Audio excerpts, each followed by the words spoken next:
Bonjour, bienvenue dans La Foi prise au mot, votre émission de formation qui est consacrée aujourd'hui à Thésée. Alors, cette émission nous transporte en pleine Bourgogne, entre Châlons et Mâcon, sur une colline qui domine les vallons bourguignons. Depuis 1940, une communauté y vit autour de son fondateur, frère Roger.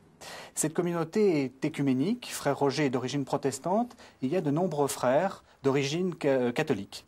Orientée vers les jeunes, elle jouit d'un succès toujours croissant et ce sont des milliers de jeunes qui, chaque année, en particulier d'Europe du Nord et des pays de l'Est, affluent à Thésée. Alors, dans cette émission, nous allons essayer de nous poser la question de savoir pourquoi ce succès. Et c'est ce que nous allons essayer de demander à notre invité d'aujourd'hui, frère Émile, qui est donc frère de Thésée. Bonjour. Bonjour. Alors, expliquez-nous un peu ce succès et d'abord, faites-nous un peu l'historique rapide de la fondation de cette communauté de Thésée. Oui, au départ, frère Roger n'avait pas prévu que des jeunes viendraient. Il pensait à une petite communauté. Il disait, si des hommes sont réunis pour vivre l'Évangile, pour suivre le Christ toute leur vie, pas seulement quelques années, mais des hommes qui font le don d'eux-mêmes, alors il y aura des fruits plus tard. Peut-être que nous ne les verrons pas. Mais il commence à Thésée en pleine guerre, en 40. Il se dit qu'il ne faut pas commencer une communauté là où la vie est facile, mais il faut se mesurer à un défi, à une difficulté. Il quitte la Suisse où il est né, il a l'âge de 25 ans, il est en vélo, il part de la Suisse, il arrive en Bourgogne, il voit un panneau, Cluny. Il avait beaucoup étudié l'histoire de Cluny parce qu'il avait une grande confiance que les communautés religieuses, les communautés monastiques en particulier, pouvaient aider à un renouveau dans l'Église. Donc il vient à Cluny, il pensait qu'il n'y avait que des ruines dans le monastère, mais il découvre qu'il y a une ville, qu'il y a un notaire qui annonce des maisons à vendre. Et il y avait une maison à vendre à Thésée, dans le village de Thésée, qui se trouve à 10 km au nord de Cluny. Et il vit 2 ans seul, l'accueil des Juifs, et puis il doit lui-même partir en 42, il a été dénoncé. Mais il continue à réfléchir à ce projet d'une vie en communauté. Il s'installe à Genève pendant 2 ans. C'est là que le rejoignent les tout premiers frères de Thésée. Ils vivent 2 ans à Genève, ils prient 3 fois par jour dans la cathédrale de Genève. Puis en 44, c'est possible de revenir à Thésée. La guerre n'est pas finie, mais c'est possible déjà de revenir. Ils accueillent à ce moment-là des prisonniers allemands. Il y avait des camps de prisonniers assez mal organisés dans la région. Et frère Roger demande l'autorisation d'accueillir les prisonniers allemands. En 49, il y a 7 frères.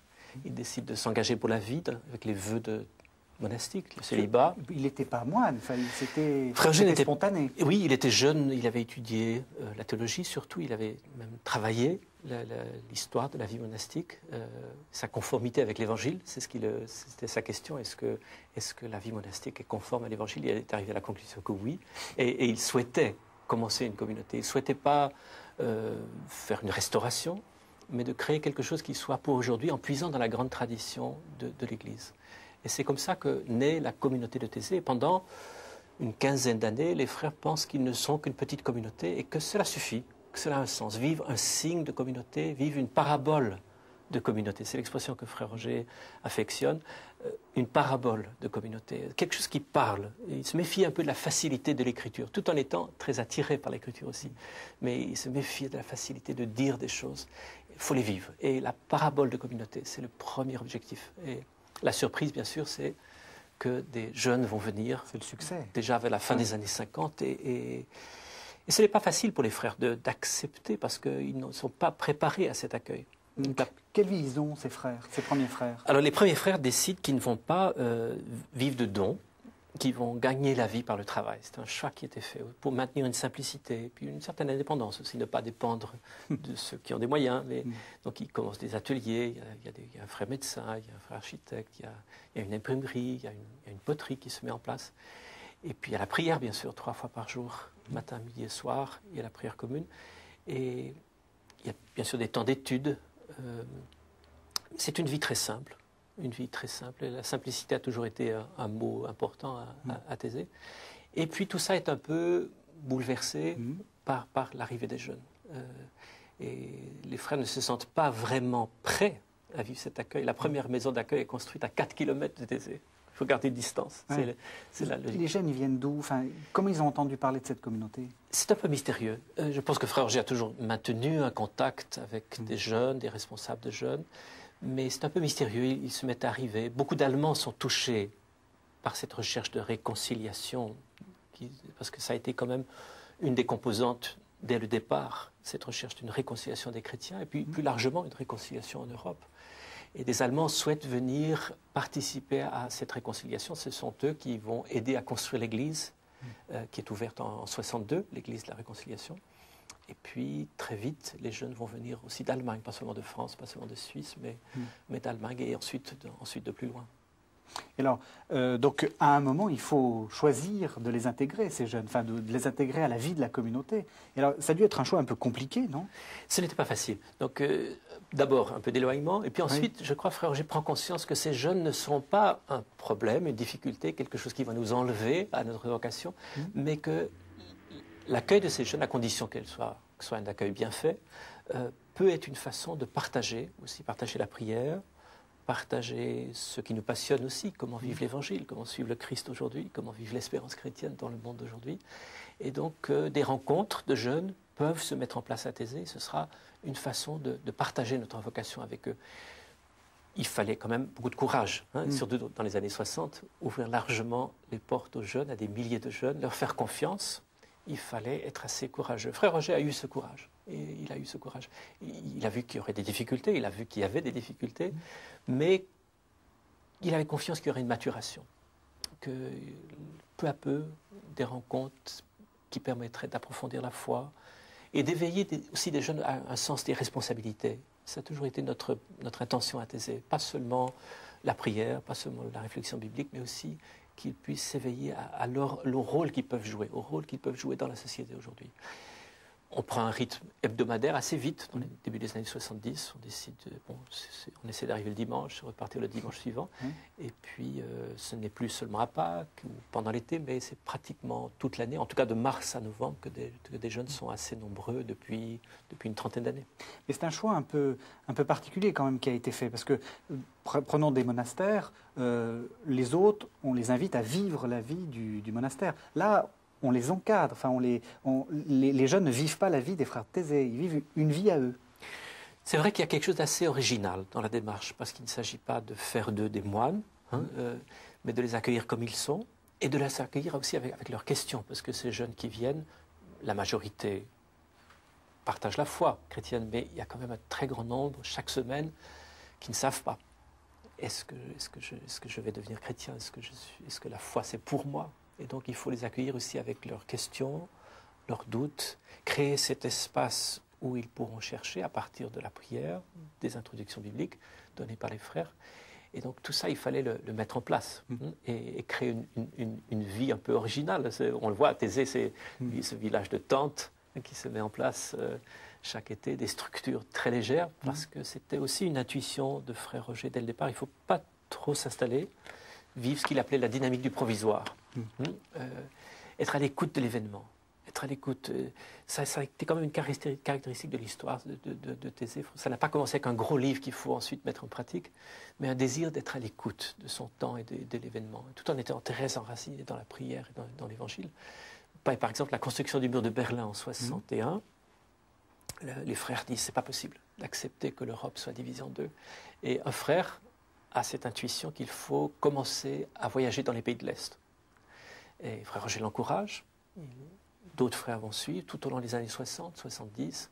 Nous trouvons des jeunes disponibles pour faire ces voyages aussi, qui vont aller dans tous les pays de l'Est.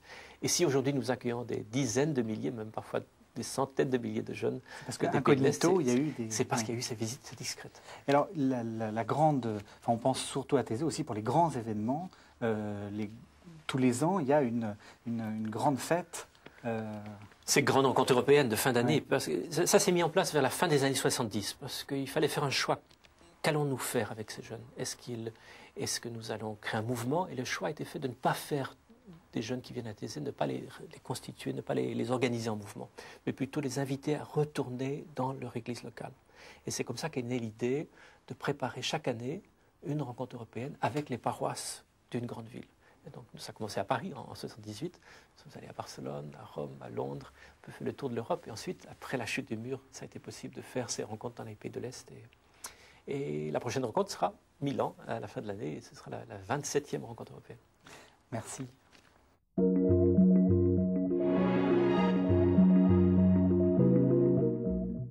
Frère Émile, on connaît Thésée surtout par les jeunes. C'est ça qui fait la célébrité de Thésée. Alors, pourquoi est-ce que les jeunes viennent à Thésée? Je pense que vous êtes en position, à Thésée, de faire une sorte d'audit des jeunes actuels. Quelles sont leurs attentes? Qu'est-ce qu'ils cherchent? En même temps, c'est très difficile de répondre à cette question parce qu'eux-mêmes n'ont pas toujours les mots pour dire qu'est-ce qui les a mis en route, pourquoi ils ont fait des milliers de kilomètres. Par exemple, maintenant, on vient de Russie. 3-4 jours, 3-4 nuits en autocar. Ils n'ont pas toujours les mots pour dire l'attente qui est en eux. C'est d'ailleurs un problème, parce que nous, les adultes, nous interprétons souvent le silence des jeunes comme s'ils étaient indifférents, alors qu'il y a parfois une très belle attente en eux, mais une attente qui a un peu peur d'elle-même aussi, une peur d'être déçue. Alors on dit très peu, on dit plutôt moins que plus aujourd'hui. Donc il faut deviner parfois, et c'est souvent à la fin de la semaine. Ah, ils diront, là, ils ont des mots. Je ne savais pas que j'attendais Dieu. Je ne savais pas que j'attendais une vie intérieure, une vie de foi, une vie d'espérance, mais c'est parfois à la fin de la semaine qu'ils le disent. Alors pourquoi ils viennent pour une semaine? Ils viennent une semaine entière, oui. Du dimanche au dimanche. Vous avez le temps de les connaître Il y a le temps de les connaître, de les écouter. Oui. C'est un mot que nous aimons beaucoup à Thésée, écouter, parce qu'on n'est pas là pour être des maîtres spirituels, pour donner des grands enseignements. Il y a des temps d'enseignement, mais c'est l'accompagnement aussi, les accueillir comme ils sont et puis cheminer avec eux. Et c'est ce qui nous intéresse par-dessus tout. Alors, ils attendent quoi? Alors, ce qui se dégage dans une semaine, c'est souvent la surprise pour eux de découvrir un goût pour la prière. Des jeunes, par exemple, qui ont quand même été un peu informés, parce qu'aujourd'hui, il y a des sites web, on peut regarder sur le site de Thésée, on peut découvrir le programme, on peut recevoir un courrier qui explique le programme. Mais à l'arrivée, quand on donne le programme d'une semaine et qu'on lit prière 3 fois par jour, il y a quand même un peu de crainte chez les jeunes. Certains ne sont pas allés 3 fois dans l'année à l'église. Comment tenir 3 fois par jour pendant toute une semaine? Et puis très vite, il y a l'étonnement que la prière me parle. La prière, ce n'est pas seulement pour les autres. Et elle me parle, peut-être je sais très peu de choses de l'Écriture. Un jeune se dira ça, je sais très peu de choses de la vie de foi, mais quelque chose m'a rejoint, m'a touché. Et alors souvent on les retrouve 2 jours plus tard, ils sont bien à l'avance pour la prière. Ils n'attendent pas que les cloches sonnent, ils sont là une demi-heure à l'avance, parfois plus d'une demi-heure à l'avance, ils restent tard le soir. Donc il y a certainement une attente d'une vie intérieure, d'une vie de prière. Et il y a cette expression qui m'a toujours intrigué à Thésée, des jeunes qui sont mal logés, assez mal nourris, qui disent « ici je me sens chez moi ». Et on se dit « mais à quoi ça correspond ?» Parce qu'ils ne sont pas bien logés, pas bien nourris, ça ne correspond pas du tout à ce qu'ils ont chez eux. Mais c'est que quelque chose de très personnel a été touché en eux. C'est leur identité profonde. Et cette identité, elle n'est pas des performances, comme il faut parfois assurer dans les écoles, il faut être performant, il faut réussir au travail. Mais c'est une identité qui vient d'un don, de ce que l'on est pour Dieu, qu'on est enfant de Dieu, qu'on est aimé par Dieu, tel que l'on est. Et ça, c'est certainement une attente des jeunes, attente de découvrir cette identité qu'on ne peut pas se donner à soi-même. C'est-à-dire que confusément, ils savent qu'il y a cette identité, ils cherchent cette identité, et c'est pour ça qu'ils viennent. Je crois. Chacun attend cette reconnaissance profonde, être aimé pour ce que l'on est, pas pour ce que l'on peut faire ou accomplir simplement. Et c'est souvent l'étonnement, pas seulement à la prière, mais aussi dans les échanges parfois. Parce qu'il y a un climat de confiance qui se crée dans les rencontres de jeunes à cause de la prière peut-être. Il y a un climat de confiance, on est moins sur la défensive, on ose dire des choses plus personnelles, on ose être un peu plus vulnérable. Et puis il y a la surprise que c'est possible. C'est possible d'être comme ça, c'est possible de parler simplement, c'est possible de dire qui on est, ce qu'on cherche, nos craintes, nos doutes. Très grande surprise pour beaucoup de jeunes de découvrir qu'il y a une place pour le doute. Qu'on peut venir dans un lieu où se rassemblent des chrétiens et avoir des questions. Et des questions ne sont pas un problème, c'est plutôt quelque chose qui va aider à avancer. Donc les accueillir aussi avec leurs questions. Mais quelles images ils se font du christianisme? Parce que justement, le doute fait partie aussi de la recherche. Oui. Vous avez l'impression qu'ils ont l'image d'un christianisme qui a déjà des réponses toutes faites et dans laquelle le doute n'a aucune place? C'est possible qu'ils aient une image où il faudrait avoir des certitudes, surtout. Et on sait que ce n'est pas comme ça que ça se passe dans la foi. Il y a quand même un fondement qui est donné dans la foi, il y a quand même quelque chose qui nous donne de nous tenir debout. Mais ce n'est pas des certitudes qui se succèdent, c'est aussi des questions nouvelles qui naissent. Il y a la foi qui nous pousse à découvrir encore d'autres dimensions de la foi. Et quand ils se sentent accueillis, alors là, ils osent Ils osent. Quelqu'un disait, des jeunes qui repartent de Thésée, ils osent vivre. Et je pense que c'est ce qu'on souhaiterait qu'ils découvrent, ce courage de vivre, ce courage de ne pas fuir les réalités, mais d'aller vivre la foi dans des situations parfois très compliquées, un peu dans les déserts aussi qui existent aujourd'hui. Alors, est-ce qu'ils arrivent souvent avec les grandes questions sur la vie, la mort, la résurrection, etc. Est-ce que c'est ça aussi les questionnements des jeunes, ou pas seulement? Les questions qu'ils portent en eux, on le découvre souvent le soir. Moi, je reste tous les soirs dans l'église, après la prière, et on se tient debout. Ils voient que les frères sont en blanc, portent le vêtement de prière blanc, et ils viennent vers nous. Et alors, ils posent des questions. Parfois, c'est sur un texte biblique qu'ils n'ont pas compris. Ils n'ont pas compris comment telle affirmation biblique peut être compatible avec ce qui a été dit de Dieu. Ou alors le mal. Beaucoup de jeunes vont nous interroger sur le mal. Si Dieu existe, mais pourquoi? Pourquoi la souffrance? Pourquoi la souffrance des innocents en particulier? Pourquoi les catastrophes? Et bon, ils vont peut-être, ils ne s'attendent pas à ce qu'on leur donne comme ça une théorie qui va expliquer, mais ils ont besoin d'exprimer les questions. Ils ont bien sûr ces questions, puis il y a le secret espoir aussi, une attente très profonde, un désir qu'il y ait une espérance, que la vie a un sens. Et là, ils attendent plus que des paroles, je pense. Ils attendent aussi de rencontrer des témoins. Et je pense que c'est le rôle peut-être que jouent des communautés religieuses qui accueillent des jeunes, de tenir dans la durée, ne pas donner des réponses simplement théoriques, mais de dire cela peut se vivre. Parce que c'est souvent ça la question qui est dans le cœur d'un jeune. Est-ce que ce que vous dites peut se vivre ou est-ce que c'est seulement des mots? Donc finalement, vous faites assez peu d'enseignement, vous répondez assez peu aux questions, vous êtes dans l'ordre du témoignage. Je dirais un peu les deux quand même, parce que c'est quand même utile parfois d'enseigner, de partir de textes bibliques, parce qu'ils connaissent très peu les fondements de la foi. Donc trouver des mots pour redire l'essentiel, des mots simples, mais le dire aussi en s'appuyant sur la vie, en montrant que c'est possible de tenir toute une vie. Je pense par exemple, pour beaucoup de jeunes, Frère Roger ne fait pas de grands discours, maintenant il a 90 ans, il ne parle pas beaucoup en public, mais le fait de savoir qu'il a tenu toute une vie dans une espérance, cela doit compter beaucoup pour des jeunes.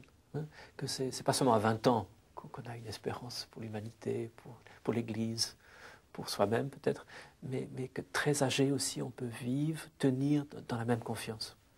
Alors, on dit souvent que les jeunes ont envie d'être écoutés. Est-ce que vous sentez aussi ça à Thésée? L'idée qu'ils ont l'impression de rentrer dans un monde où on ne les entend pas, où on ne les écoute pas? Un désir d'être écouté et une peur d'être écouté aussi. Une peur, est-ce que l'écart entre ce que je suis et ce à quoi m'appelle l'Évangile n'est pas trop grand? Est-ce que ça peut vraiment être pour moi?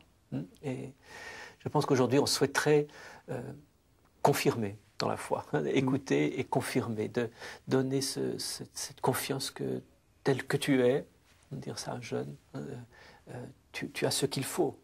Frère Roger aime beaucoup dire ça, avec la toute petite foi que tu as, c'est suffisant. C'est une phrase qui a beaucoup marqué des jeunes, je crois. Vis le très peu de choses que tu as compris de l'Évangile. Le reste suivra. On sait que le perfectionnisme est toujours un ennemi de la vie, un ennemi de la création tout court. Si on est perfectionniste, on ne crée rien. On ne crée rien avec Dieu, on ne crée rien avec le Christ, on ne crée rien comme artiste. Et commencer avec ce que l'on est. Et donc l'écoute des jeunes peut les conduire à comprendre cela, qu'ils sont appelés à créer avec ce qu'ils sont. Parce qu'ils ont des questions toutes faites ou les questions viennent après la semaine? Vous voyez ce que je veux dire? Est-ce qu'il y a déjà des questions dont vous sentez qu'elles étaient là avant Thésée et qu'en gros, ils sont venus pour vous les poser? Ou est-ce qu'au contraire, c'est en vous voyant vivre qu'elles naissent? Je crois qu'il y a beaucoup de questions qui naissent en voyant ce qui se passe dans une semaine à Thésée. En voyant tant de jeunes, par exemple, prier, faire silence. On se dit, mais pourquoi est-ce que moi, je n'ai pas une vie intérieure? Qu'est-ce qu'ils font pendant ce temps de prière? Là, il y a des questions qui naissent. Et donc, c'est à partir de ces questions-là qu'on pourra cheminer avec eux et peut-être leur laisser aussi trouver leur propre réponse à partir des sources de la foi. Merci, frère Émile.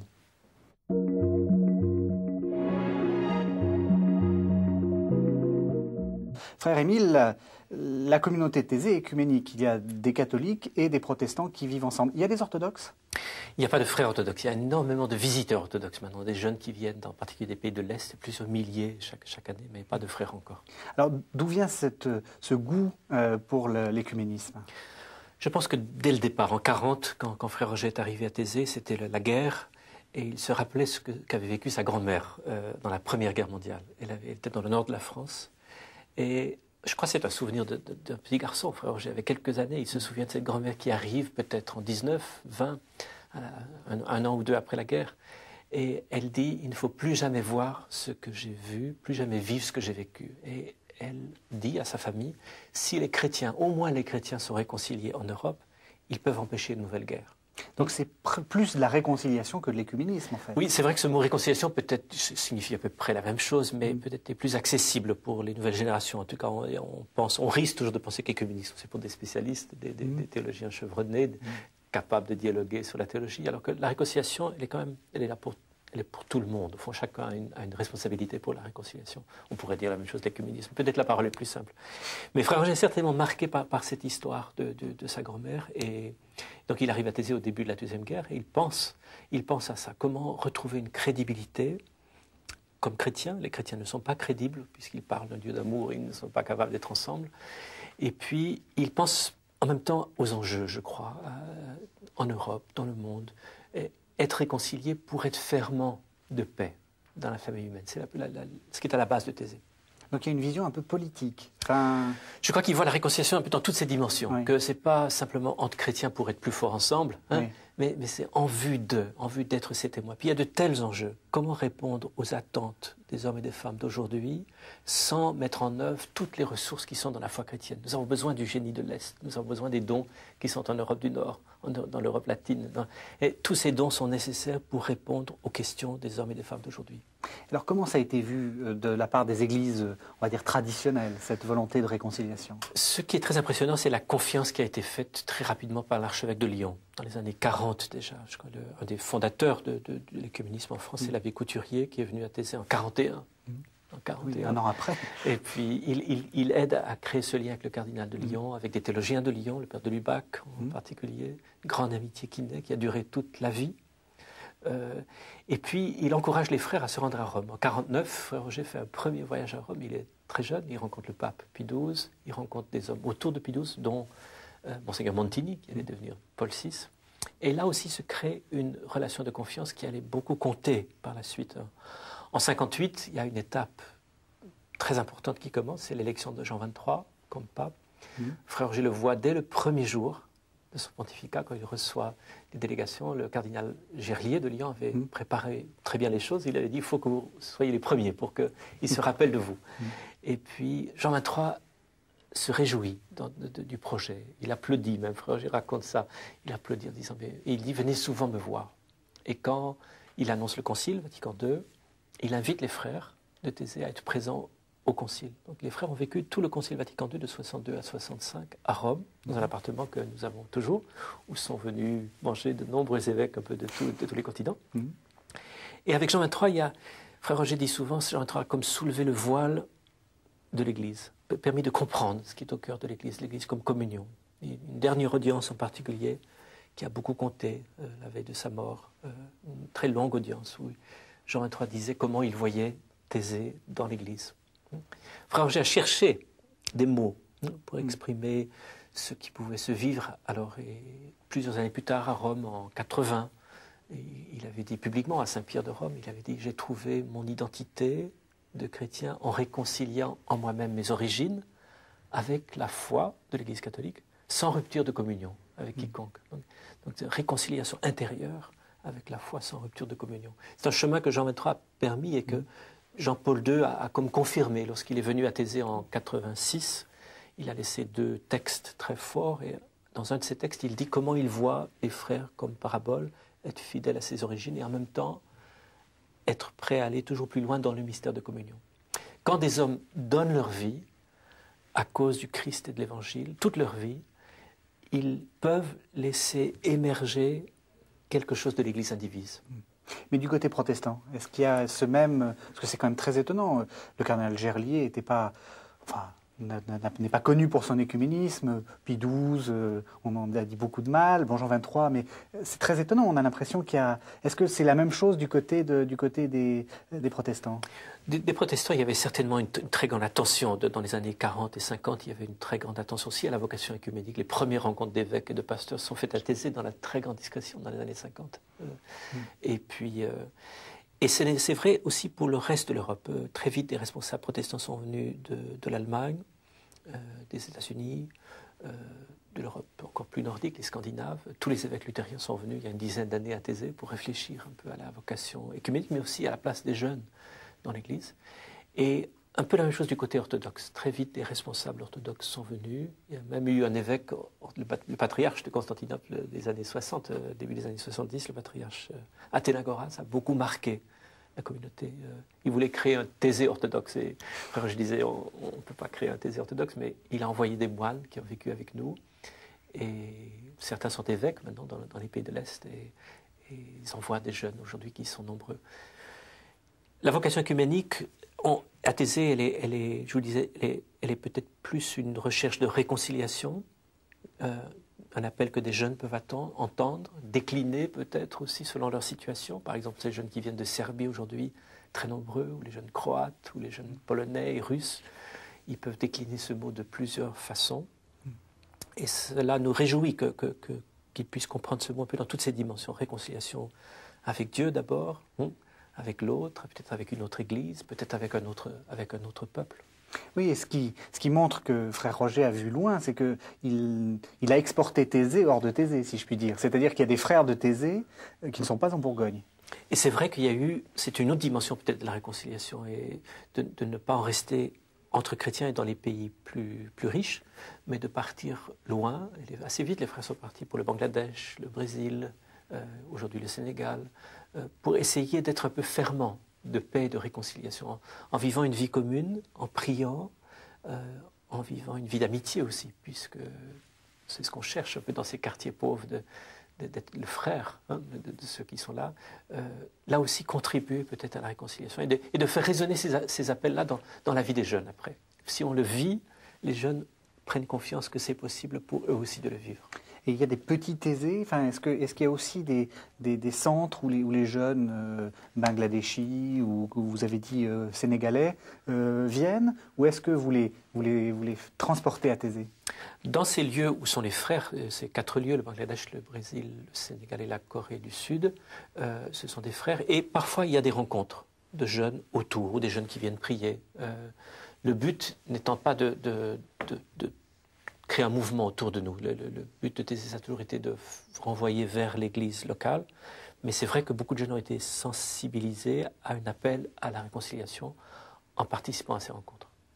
Et alors, une fois qu'ils sont un peu, qui font ces rencontres, vous en faites venir en Bourgogne. Hein. Je crois qu'il y a des bourses et des choses comme ça. C'est un chapitre nouveau qui s'est ouvert un peu dans les années 80, quand les évêques indiens avaient demandé qu'il y ait une rencontre importante en Asie, catholiques et protestants. Et nous étions 15 000 à Madras, en Inde.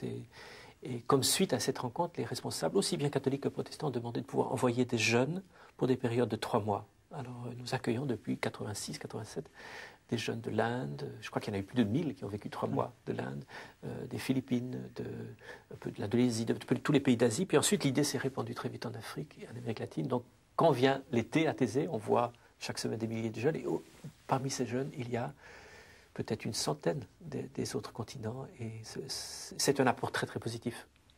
Merci, frère Émile.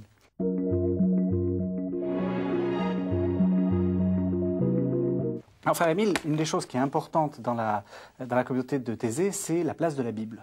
On la voit déjà dans la liturgie. C'est vrai qu'il y a un geste qui intrigue d'abord les jeunes dans la liturgie, c'est qu'à un moment donné, on se lève et on se tourne vers le lutrin. On a chanté d'abord un psaume, on a chanté 1 ou 2 chants, et puis il y a ce geste de se tourner vers. Et qu'est-ce qui se passe? C'est à l'arrière de l'église que se trouve le lutrin. Et ce geste signifie quelque chose. Il signifie qu'on va se tourner vers la parole. On va accueillir quelque chose que nous n'avons pas créé, qui ne vient pas de nous, qui est le don d'un autre. Et dans la Bible, qu'est-ce qu'on trouve? On trouve surtout une présence. C'est la révélation d'une présence. Ce n'est pas des vérités abstraites qui sont les unes à côté des autres, mais c'est quelqu'un qui est là. Et c'est ce qu'on aimerait qu'ils découvrent dans la Bible, en tout cas. Quelqu'un qui leur parle. Et la Bible est toujours commentée derrière ou simplement on l'écoute?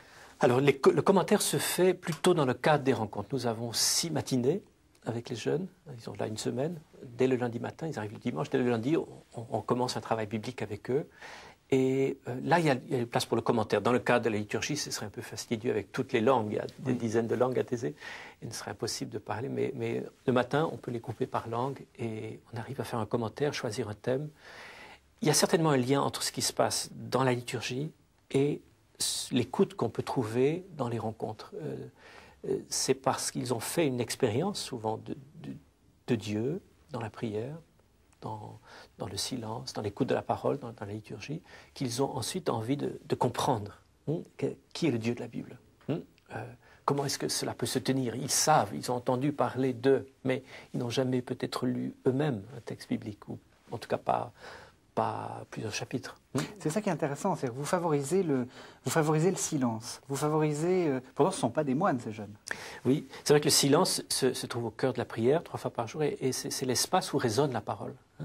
On a entendu un texte, on va chanter, après on va faire peut-être 10 minutes de silence 3 fois par jour, et la parole va quand même résonner, la parole à la fois, la parole qui a été lue, peut-être même la parole qui a été chantée, puisque c'est aussi une façon de méditer la Bible, c'est de chanter le texte biblique.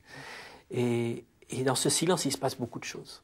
Parce que la relation se crée entre une parole qui peut-être paraît lointaine, venir d'une autre culture, venir d'une autre époque, et puis tout à coup elle se met à me parler, à moi, dans ma situation, dans mes questions. Et ça, c'est toujours un étonnement pour un jeune. Je l'ai dit plusieurs fois, Thésée, c'est un peu le révélateur, parce que vous accueillez beaucoup de jeunes.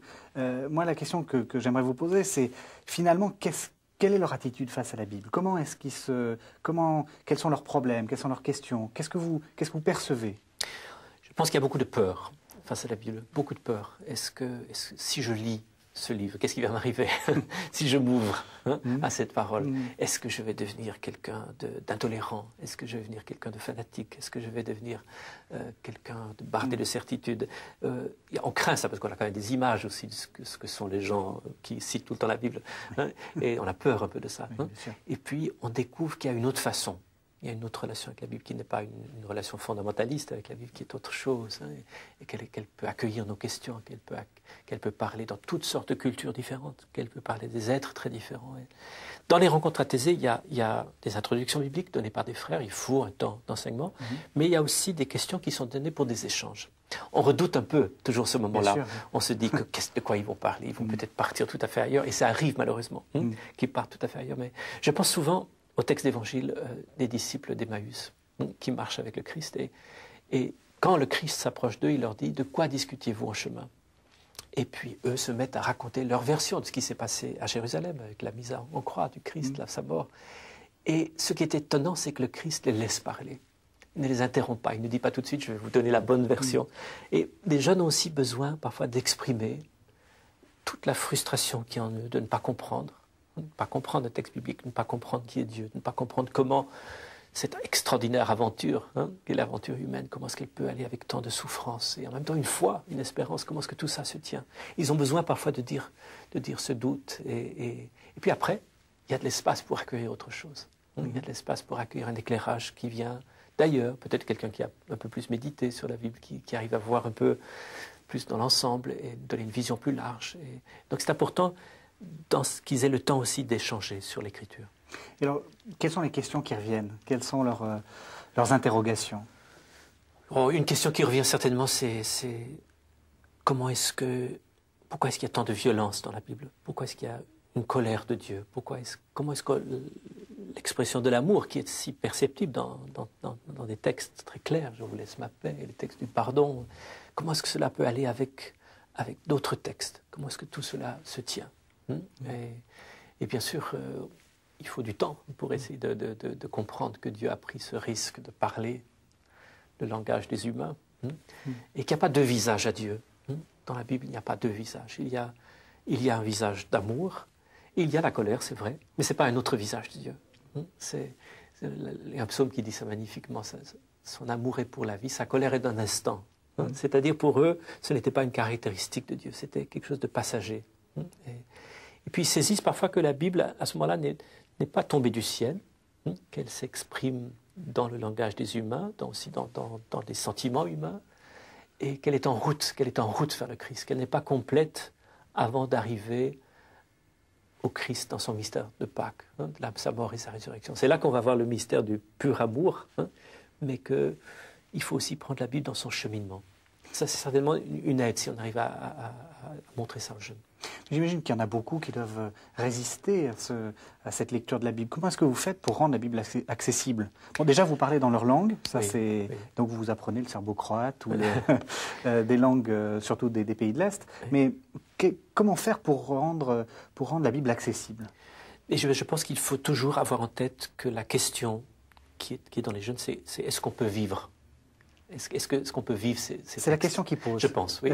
C'est la seule chose qui les intéresse, en fait. Oui. Hein? Ce n'est pas d'accumuler des savoirs sur l'écriture. Mais s'ils sont là pour écouter, c'est pour savoir est-ce qu'il y a là quelque chose qui m'ouvrira un chemin de vie, qui me donnera de la lumière, qui m'invitera à une aventure. Et donc, c'est ça aussi l'intelligence des Écritures. Ce n'est pas l'accumulation d'un savoir, mais c'est s'approcher d'un mystère, un peu comme dans l'amour, au fond. On s'approche d'un mystère, on s'en laisse pénétrer, et c'est pour ça qu'il faut du silence, qu'il faut de la prière, que ce n'est pas simplement de l'étude pure. Et finalement, tous ces éléments, prière, silence, étude, ils se renvoient l'un à l'autre, et ils se tiennent ensemble. Et concrètement, comment vous faites? Vous aplanissez les difficultés, je veux dire, de langage, de la Bible, etc., ou vous les laissez s'exprimer? Parce que c'est une question que se posent beaucoup de gens qui font des groupes bibliques. C'est comment arriver à intéresser les jeunes ou à des gens qui n'ont pas l'habitude de lire la Bible. Et c'est toujours difficile parce qu'on a toujours le côté un peu automatique qui vient, les réponses toutes faites.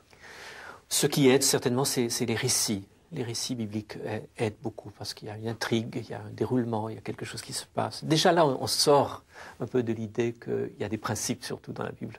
À partir du moment où il y a un récit, une histoire, on saisit que c'est déjà une aventure de Dieu avec son peuple. Et c'est une autre difficulté que les jeunes ont. Pourquoi un peuple? Pourquoi est-ce qu'on n'a pas des principes généraux, des idées universelles, que c'est pour tout le monde?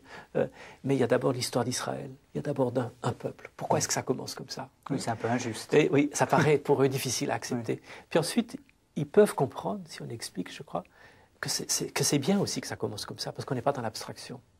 Dieu vit une aventure concrète avec un peuple, et ensuite il dit, cela c'est pour tout le monde. Mais c'est ce qui a été vu et vécu de concret, de visible, qui est pour tout le monde.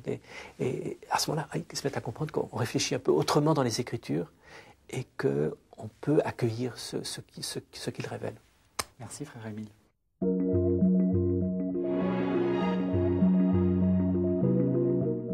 À Thésée, on chante beaucoup. Et c'est une des raisons qui explique la célébrité de Thésée, puisque c'est des chants qui largement ont été exportés. Alors, d'où viennent ces chants et quelle sont leurs places dans la célébration? Nous avons été étonnés nous-mêmes que ces chants se répandent, puisque à l'origine, ils ont été créés pour répondre à une difficulté qui était propre à Thésée, je pense, le fait d'être dans un lieu où des jeunes viennent du monde entier, parlant des dizaines de langues. Comment faire pour prier avec une foule comme ça? Et notre certitude, c'est qu'il ne fallait pas qu'ils soient spectateurs de la prière. Il ne fallait pas qu'ils nous regardent ou nous entendent chanter. Il fallait qu'ils puissent participer. Alors comment faire? Alors, l'idée est venue de créer des chants très simples, avec peu de mots, peut-être sous forme de canon, ou d'ostinato, c'est-à-dire des refrains qu'on peut répéter très souvent. Et il y en a eu un d'abord, je crois autour des années 75, ensuite un petit répertoire qui s'est créé, et peu à peu ces chants sont devenus en fait la prière de Thésée, et elles ont permis aux jeunes de participer réellement à la prière, puisque la mélodie on l'apprend très vite, on l'entend 3-4 fois, et puis les paroles on les apprend très vite, il y en a peu, souvent des paroles tirées des psaumes, ou tirées d'un verset d'évangile, ou de la tradition chrétienne. Et la surprise a été que ces chants se soient répandus, puisque nous pensions c'est pour résoudre un problème de langue, oui. Mais en fait, l'être humain aujourd'hui, quand il essaie de prier, a souvent beaucoup de difficultés, parce que la tête n'est pas toujours là, on n'est pas toujours concentré dans la tête au bureau, peut-être dans un problème de famille. Et donc, on voudrait pouvoir se concentrer, mais on remarque qu'on part souvent ailleurs.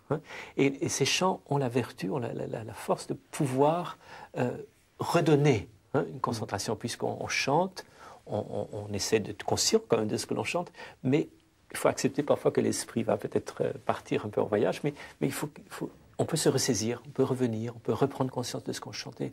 Beaucoup apprécient ces chants pour cette raison-là.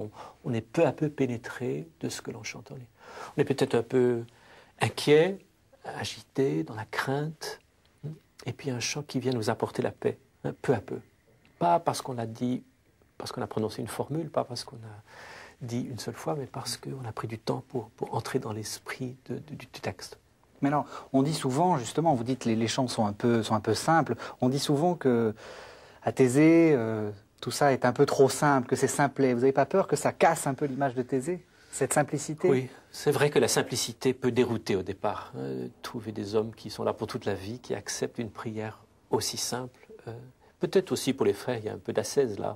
L'ascèse est peut-être moins aujourd'hui dans la nourriture et dans le manque de sommeil, mais peut-être plus aussi dans comment créer des lieux accueillants, où on ne se sent pas étranger à la foi, on ne se sent pas que c'est là pour une élite, que c'est pour des spécialistes.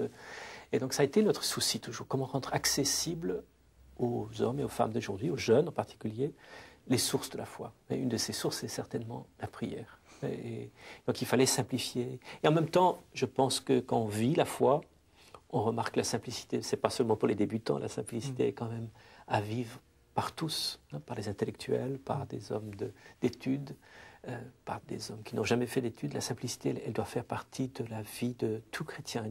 Si on a une prétention spirituelle, on ne peut pas beaucoup avancer dans la vie spirituelle. Oui, parce que le philosophe Paul Ricoeur, qui vient de mourir, donc très intellectuel, enfin, même très complexe, aimait beaucoup Thésée. C'est vrai je crois qu'il venait depuis 50 ans. Il est venu encore très âgé. Il a écrit des choses admirables. Déjà, sur la prière, dans les années 60, il avait écrit sur le symbole, les symboles dans la liturgie, mais aussi sur les chants tels qu'ils sont chantés maintenant à Thésée. Il repérait aussi une pensée dans la prière. Dans la liturgie transmet aussi une pensée. Ce n'est pas qu'elle souhaite transmettre forcément une pensée. On souhaite louer Dieu, chanter Dieu, prier. C'est une action, la liturgie. Mais elle contient quand même aussi une pensée. Les chrétiens le disaient déjà dans les premiers siècles, avec une lex orandi, lex credendi. Ce qu'on trouve dans la prière, ce qui fait notre prière, dit aussi notre foi. Quelle est notre foi? La rectitude de notre foi également. Et ça, on le repère dans la liturgie. Je crois que si la liturgie, par exemple, nous oriente vers l'espérance, vers l'ouverture, vers la foi dans la résurrection, non pas un repli sur la tristesse. Tout ça dit quelque chose de la foi, des sources de la foi, des contenus de la foi. Et justement, Paul Ricoeur avait une très jolie formule que vous citez souvent à propos de la réconciliation. Oui, il disait, en tout cas, ce qu'il avait remarqué chez les jeunes, c'est que ce qui était intact, il disait dans la jeunesse, c'est une certaine protestation. Ils sont indignés par les injustices et protestent. Mais protester ne suffit pas. Et il disait, dans la liturgie, dans le chant en particulier, mais dans la liturgie en général, on passe de la protestation à l'attestation. On passe d'une vie où simplement on est contre quelque chose à être pour, à découvrir le goût. Et c'est ce que les jeunes, c'est vrai, je crois, découvrent un goût pour Dieu, un goût du Dieu vivant. Et du coup, ils peuvent découvrir aussi un goût de la vie. Les deux vont ensemble. Les deux se tiennent. Le goût de Dieu donne le goût de la vie, donne envie aussi d'aller vivre, d'aller oser vivre après. Alors, on a parlé beaucoup du chant, et vous parlez aussi en permanence de la prière. Est-ce que vous distinguez à Thésée le chant de la prière, ou est-ce que vous estimez que tous les chants sont prières, ou est-ce que vous donnez aussi des conseils de prière? Certainement que le chant est prière. Vous savez que c'est un vieil adage, on dit que c'est Saint Basile, repris par d'autres, par Saint Augustin, qui aurait dit chanter, c'est prier deux fois. Chanter, c'est prier. Pourquoi deux fois? Parce qu'une fois, peut-être, le texte passe par notre tête, par notre esprit, par le mental, mais le chant, c'est aussi le souffle, c'est tout le corps. C'est tout le corps qui va prier, c'est pas seulement l'esprit.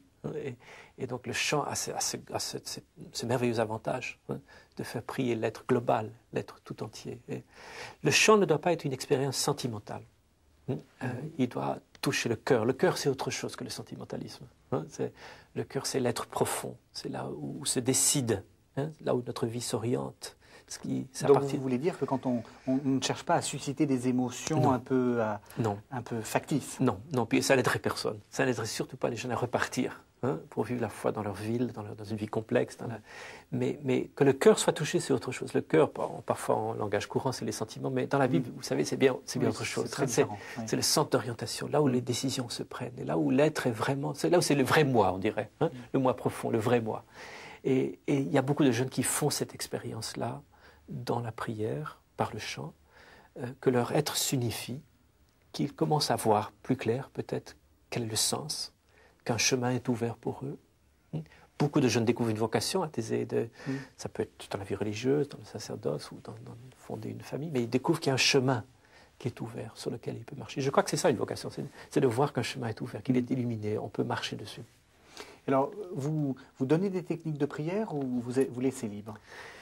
Ce qui étonne beaucoup, c'est qu'il n'y a pas de consigne. Il y a un tout petit livret quand on entre dans l'église qui contient le texte des chants avec les traductions. Il y a peut-être quelques pistes quand même, mais on croit beaucoup que les jeunes vont découvrir progressivement. Et je crois qu'ils sont très touchés par ça. Et d'abord, c'est une question. Qu'est-ce que font les autres? Qu'est-ce qu'ils font pendant ce temps de silence? Pourquoi est-ce que ça semble marcher pour eux, pas pour moi? Parfois, il y aura peut-être une expression d'une souffrance aussi. Quand on écoute les jeunes, on remarque souvent qu'ils se posent cette question.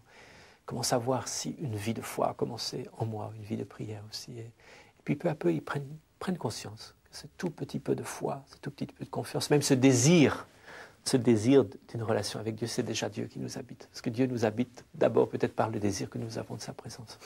Alors, frère Émile, je vais vous poser une question un peu personnelle. Je crois que ça fait 30 ans que vous êtes à Thésée. Et je vais vous poser une question que les jeunes doivent vous poser tout le temps. Pourquoi vous êtes resté? Je pense que ma question d'origine n'a pas tellement changé. À l'origine, c'était comment vivre l'Évangile, comment suivre le Christ.